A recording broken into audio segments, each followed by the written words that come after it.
Drupalize.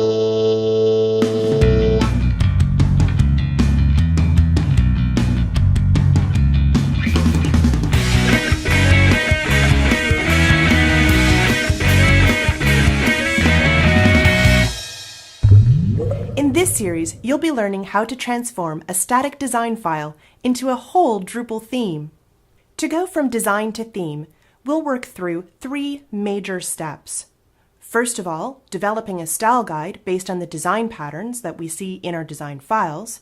Second, we'll build out Drupal so that it has all of the elements in place. And finally, we'll actually work with those theming files to decorate Drupal. In the first step, create a style guide, we'll need to identify all of the patterns that we can find in our design files. The next step will be to organize those patterns according to object-oriented CSS best practices. We'll then extract the design assets that we need from our design files and create a checklist of all of the things that we'll need to build out in Drupal in order to apply our theme correctly. The next step is to configure Drupal. We'll be installing Drupal, creating some dummy content with the Devel Generate module, creating custom blocks, and creating custom menus. In the third step, theming by component, we will create our base theme that has the infrastructure that we need for all of the different types of files we'll be working with.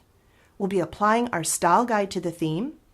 We'll be uploading our theme and enabling it from within Drupal. And then we'll get down to the hard part of the job, which is actually doing all of the debugging work of figuring out why a style may not be correctly applied. We'll be using a lot of inspect element for this particular stage. Before wrapping up the learning series, we'll take a look at all of the topics that you may want to explore after you've learned how to go from design to theme. Hopefully you're as excited as I am about this topic and ready to dive in. Let's get going and go from design to theme.